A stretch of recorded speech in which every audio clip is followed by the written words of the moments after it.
Doctor Yunus একজন নেতা নন, তিনি একজন বিশ্বনেতা। বাংলাদেশের জন্য মাইল ফলক।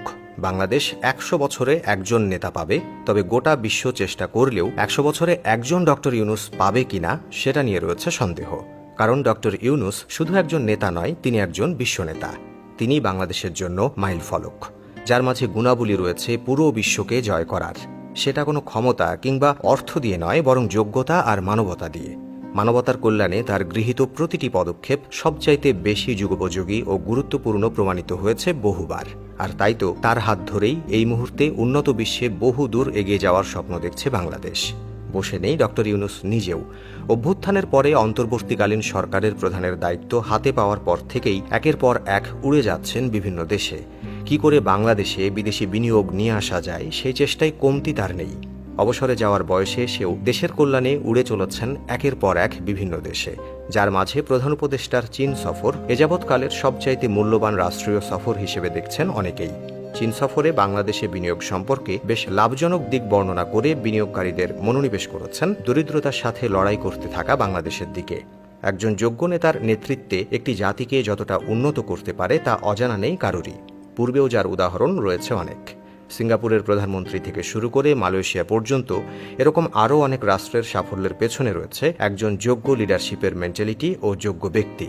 সিঙ্গাপুরের প্রথম প্রধানমন্ত্রী লি কুয়ান ইউ তার দেশের তরুণদের বিদেশে উচ্চশিক্ষায় শিক্ষিত করে তাদেরকে যোগ্য করে তুলেছেন এবং পরে তাদের যোগ্যতা অনুযায়ী দেশ গড়ার সরঞ্জাম হিসেবে ব্যবহার করেছেন সেই তারুণ্যের শক্তিকে। এখন তারা উন্নত বিশ্বের অন্যতম একটি রোল মডেল। পরিবেশ ও সংস্কৃতিগত দিক দিয়ে নিজেদের আধুনিকতার জানান দিয়ে চলেছে সারা বিশ্বে। দুর্নীতি না থাকলে দেশকে কতটা এগিয়ে নিয়ে যাওয়া যায় সেটার একটা বাস্তব উদাহরণ সিঙ্গাপুর। পৃথিবীর মানচিত্রে ছোট্ট এই দেশে এখন ফেসবুক, টয়োটা, গুগলের মতো বড় বড় কোম্পানিগুলোর সদর দপ্তর অবস্থিত। বাংলাদেশও চাইলে সেই পলিসি কাজে লাগাতে পারে। দেশের শিক্ষিত ও যোগ্য তরুণদের এদেশের সম্পদ হিসেবে কাজে লাগাতে পারে এবং ডক্টর মোহাম্মদ ইউনূস সে বিষয়ে দারুণ পটু, যার প্রমাণও মিলেছে কয়েকদিন আগে অনুষ্ঠিত হয়ে যাওয়া বাংলাদেশ ইনভেস্টমেন্ট সামিটে আশিক চৌধুরীর মাধ্যমে।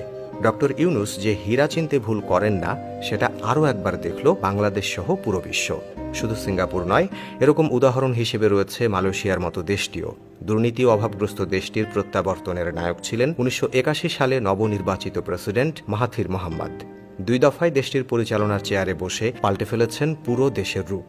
তার দেশের মানুষের মাঝে জাতি, বর্ণ, ধর্ম নিয়ে গড়া ভেদাভেদ দূর করে সকলকে নিয়ে একত্রে কাজ করে এক শক্তিশালী অর্থনীতির দেশ হিসেবে গড়ে তুলেছেন মালয়েশিয়াকে।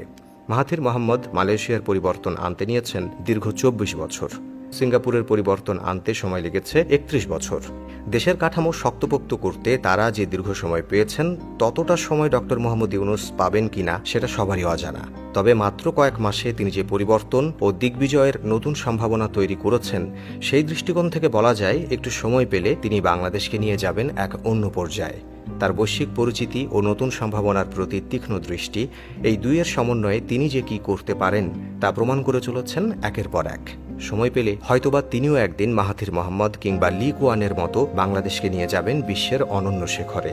আর এই সকল কিছু তাকে তৈরি করেছে একজন বিশ্বনেতা হিসেবে, যার যোগ্যতার বহর দেশের গণ্ডি পার করে ছাড়িয়ে আছে পুরো বিশ্বে।